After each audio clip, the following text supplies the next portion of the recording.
pelaksanaan UTBK 2022? Mau tahu? Yuk langsung saja kita bahas di video kali ini.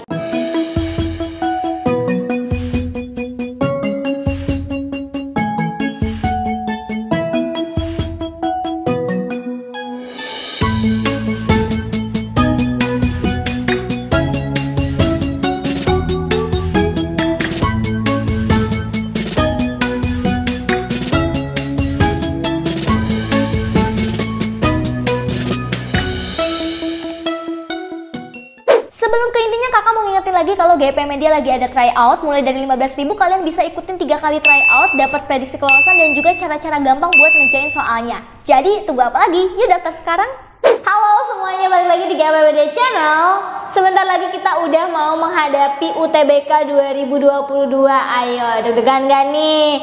Teman-teman pasti kalau yang misalkan udah daftar, udah dapet kartu peserta, udah tahu ya kalau di kartu peserta itu ada yang namanya rundown pelaksanaan UTBK. Nah sekarang kita mau bahas soal itu nih teman-teman, karena banyak banget juga yang nanya, Kak, ini kalau misalnya kita mau cari tahu lokasinya tuh gimana sih caranya, atau kayak kita tuh nanti ngapain aja sih sebelum masuk ke ruangan dan lain sebagainya gitu kan. Banyak banget nih pertanyaan-pertanyaannya. Jadi daripada kita bingung ya, langsung aja kita bahas bareng-bareng hari ini. Oke? Nah di sini seperti yang teman-teman lihat, aku udah punya rundownnya ya dari salah satu peserta UTBK tahun 2022 ini. Ini adalah kartu dari peserta untuk UTBK 2022 di masa COVID-19. Nah, oke, kita langsung aja. Ini udah dibagi-bagi di sini ya, dari mulai persiapan sebelum ujian, terus nanti di bawah juga ada kayak pas pelaksanaan ujian dan setelah ujian. Terus juga di sini teman-teman bisa lihat ya, ada Saintek, ada Sosum, sesi pagi, sesi siang, terus juga ada yang campuran dan ada aktivitasnya apa aja. Kalau yang sesi pagi itu kan biasanya mulainya dari 6.45 ya. Terus kalau misalkan yang sesi siang biasanya dari 12:30 gitu. Jadi kita coba lihat sini ya. Kalau campuran dari pagi sampai sore ya. Dia lebih lama. Oke, kita mulai langsung dari persiapan ya. Nah, persiapannya teman-teman bisa dilihat ini H-14, berarti 2 minggu ya, 2 minggu sebelum UTBK harus menjaga kesehatan dan disarankan tinggal di rumah atau stay at home. Kenapa? Karena teman-teman kan nanti pasti diminta surat vaksin kan, sama surat swab kalau misalkan belum vaksin. Itu kan kalau misalkan positif agak berabe ya. Jadi teman-teman ya sebisa mungkin harus menjaga kesehatan supaya fit badannya ketika hari H ujian nanti. Terus di sini ada juga H-1. Apa nih H-1 yang perlu dilakuin? Semuanya sama nih ya. Mencari informasi lokasi tes dengan cara melihat lokasi pada web pusat UTBK PTN tanpa harus datang ke lokasi ujian. Oke, ini kemarin ada beberapa yang nanya, Kak, jadi kita kalau misalkan mau lihat lokasinya itu harus langsung datang atau bisa dari ini sih, dari website ini ya, website UTBK nih.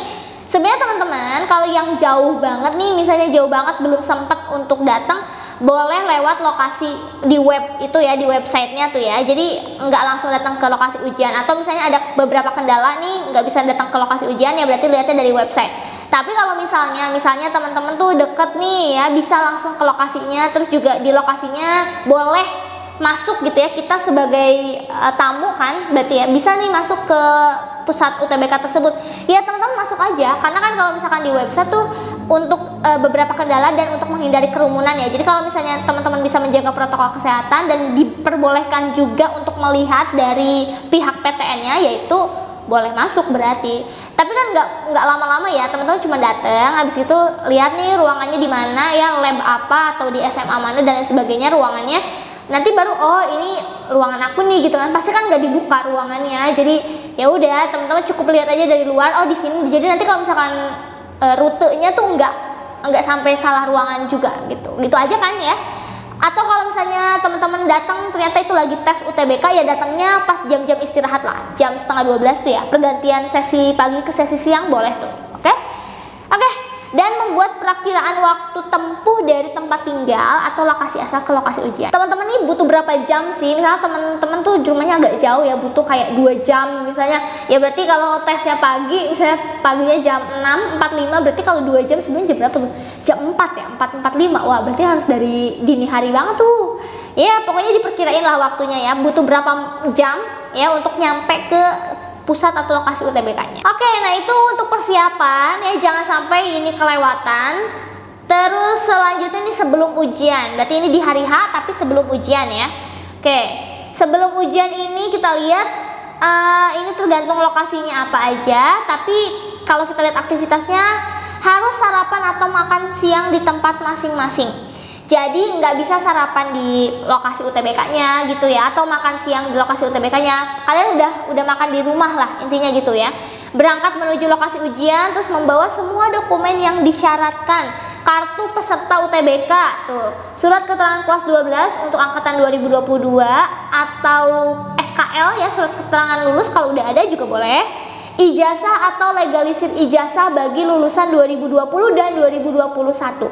Berarti ini boleh teman-teman bawa ijazah aslinya atau bawa fotokopi ijazah yang sudah dilegalisir. Boleh, dua-duanya tuh ya, boleh ya. Dan identitas diri lain seperti KTP, SIM, atau kalau nggak ada kartu pelajar, kalau nggak ada lagi bisa kartu keluarga. Ya pokoknya dibawa aja lah ya, kartu pengenal.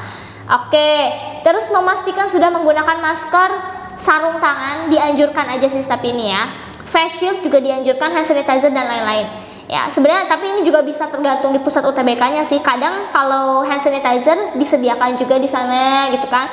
Kalau face shield sih sebenarnya kalau nggak terlalu ketat ya, kotak kalian ini udah bebas, misalnya PPKM-nya udah level 1 atau bahkan udah nggak ada ya, berarti ya nggak usah pakai face shield juga nggak apa-apa. Tergantung kebijakannya juga ya. Oke, terus nanti paling lambat, nah untuk sesi pagi 6.15, kalau sesi siang jam 12 tepat.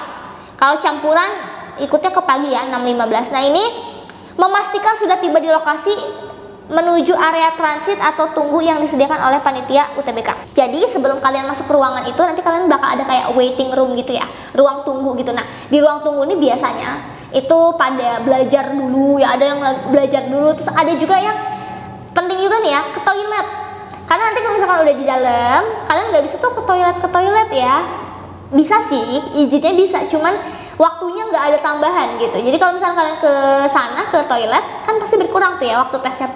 Apalagi tesnya nggak ada jeda ya, nggak ada istirahatnya, jadi itu lanjut aja tuh subtesnya. Kalau misalkan kalian ke toiletnya lama udah kelewatan tuh ya. Jadi menurut aku kalau mau ke kamar mandi, ke toilet itu di sini ya. Nah itu nanti kalian masuk ke area transit ya, atau area tunggu, terus mengikuti prosedur yang sudah ada ya, protokol kesehatannya. Jadi nanti teman-teman bakal dicek suhu tubuhnya ya. Kalau di atas 37 derajat, nah biasanya itu bermasalah ya, langsung ditangani sama pengawas ya. Bisa jadi kalian disuruh nunggu dulu sampai suhunya turun kalau emang kalian bukan positif COVID ya. Tapi kalau kalian positif disuruh pulang, pasti disuruh pulang ya, karena agak berbahaya ya gitu ya. Oh ini ada nih di bawahnya nih, apabila suhu tubuh melebihi ketentuan sesuai protokol kesehatan di atas 37,5 tidak diperkenankan mengikuti ujian. Tuh kan, tidak diperkenankan loh, dan dipersilakan menuju ruangan khusus untuk diperiksa lebih lanjut. Ayo hati-hati ya teman-teman ya, ini agak takut juga nih ya kalau misalnya teman-teman jadinya nggak bisa ikutan tesnya, kan lumayan sakit hati juga ya gitu ya. Jadi jangan sampai nyesel lah teman-teman. Ini balik lagi ke tadi sih, yang pertama harus menjaga kesehatan, itu penting banget ya. Oke, terus juga selanjutnya 6.45 nih paling lambat, sama 12.30 untuk sesi siang. Kalau yang campuran 6.45 juga. Memastikan sudah berada di depan ruang ujian dan berbaris dengan tertib sesuai dengan protokol kesehatan. Ya, jadi nanti teman-teman bakal dibarisin satu baris gitu, di depan ruangannya, kayak dicek gitu kan, kayak kelengkapannya, terus pakai masker, udah siap mau ujian ini, udah siap ya. Baru nanti teman-teman di jam 6.45 sampai 6.50 buat sesi pagi, 12.30 sampai 12.35, dan campuran sama kayak sesi pagi 5 menit lah ya. Itu teman-teman memasuki ruang ujiannya tuh kan ya, oleh pengawas disiapkan, terus menyiapkan dokumen yang tadi untuk dikasih, untuk dicek ke pengawasnya, dan meletakkan peralatan kalian ya, kayak tas, terus kalau jam tangan itu juga nggak boleh dipakai tuh teman-teman nih, termasuk jam tangan ya, itu disimpan di tempat yang telah disediakan. Jadi kalau kayak HP, kalian bawa buku, itu dimasukin semuanya ke tas ya. Dan tidak diperkenankan keluar ruang ujian selama ujian berlangsung. Tuh kan berarti ini nggak boleh lagi ke toilet ya. Kalau misalkan boleh pun ya itu harus ini izin pengawasnya dulu sih. Tapi kalau lihat di sini berarti nggak boleh tuh ya kalau misalkan kalian mau ke toilet. Nah kalau misalkan ada yang nanya Kak, kalau kayak tempat pensil itu boleh atau enggak, sekali lagi biasanya ya kalaupun disuruh bawa alat tulisnya aja, jadi tempat pensilnya itu nggak boleh dikeluarin gitu ya. Kayak takutnya ada kertas atau apa gitu ya, jadi menghindari seperti itu. Oke, nah itu untuk persiapan dan sebelum ujian berlangsung. Nextnya di saat pelaksanaannya nih, pas tanknya gitu ya, 6.50 sampai 7.10 Ini untuk yang sesi pagi sama yang campuran. Terus 12.35 sampai 12.55 berarti ini sekitar 20 menit ya. 20 menit itu teman-teman meletakkan dokumen di atas meja untuk diverifikasi oleh pengawas. Jadi ada proses verifikasi dulu. Kalau misalnya dokumennya salah, itu bisa berabe juga urusannya ya. Jadi harus dipersiapkan dari jauh-jauh hari, oke? Terus 7.10 sampai 7.15, 5 menit ya setelah itu melakukan latihan ujian. Jadi ada simulasi dulu teman-teman, dan ada instruksi juga dari pengawas. Kalau misalkan mau bertanya di sini ya. Dan dilarang berbicara dengan peserta lain. Jadi kalau mau nanya langsung ke pengawasnya aja. Kayak misalnya nanya soal teknis komputernya gitu kan, itu ditanyanya pas ini ya. Terus setelah itu teman-teman baru masuk ke ujiannya ya. Yang sesi pagi ini 7.15 sampai 10.30. Sesi siangnya jam 1 ya, 13.00 sampai 16.15. Terus kalau campuran 7.15 sampai 12.00. Oke. Melaksanakan ujian sesuai protokol kesehatan, tidak diperkenankan bertanya tentang materi soal. Kalau ada keluhan sakit segera melapor. Ya, kalau sakit itu pasti langsung ditangani juga ya. Oke, terus jam 10.30, jam 16.15, jam 12.00 ini semua kegiatan sudah selesai. Oh, berarti kalau yang campuran ini jam 7 sampai jam 12, 5 jam. Oh, berarti langsung ya. Jadi benar-benar enggak kepotong ini, enggak kepotong isoma. Biasanya aku kira dia agak kepotong isoma, tapi ternyata enggak. Tapi ya tetap aja lebih lama ya daripada yang seharusnya gitu ya. Ini sampai kalian disuruh keluar, kalian harus tetap duduk ya, baru nanti keluar sesuai dengan protokol kesehatannya. Dan setelah pelaksanaan ujian langsung pulang ke rumah, langsung mandi, cuci pakaian gitu ya, karena kan habis dari luar ya. Kalau untuk teman-teman yang di zona WITA ya atau WIT itu waktunya berarti menyesuaikan dengan di sana ya. Terus ada yang nanya juga, Kak, kalau misalnya hari Jumatan gimana ya? Nah, ini biasanya kalau Jumat itu dia bakal ada perubahan waktu sih, dan itu bakal disampaikan dari LTMPT di IG-nya. Biasanya ada pengumuman resminya. Itu biasanya sih ya bakal ada potongan isoma gitu ya di jam duhurnya gitu, sampai nanti setelah Jumatan biasanya baru mulai. Jadi 12:30 biasanya dia baru mulai masuk ke sesi siang gitu ya. Oke, seperti itu ya teman-teman ternyata alurnya. Jadi ini harus teman-teman cek juga, jangan sampai ada yang kelewatan lagi. Udah jelas di sini rundownnya seperti apa, dan ini juga memudahkan kalian untuk ikut UTBK di hari H-nya. Jadi nggak perlu pusing-pusing ya. Oke, nah itu aja teman-teman. Semoga konten kali ini bermanfaat buat kalian. Kalau misalkan ada yang mau bertanya, boleh juga di kolom komentar ditulis aja. Oke, so see you on the next video and bye.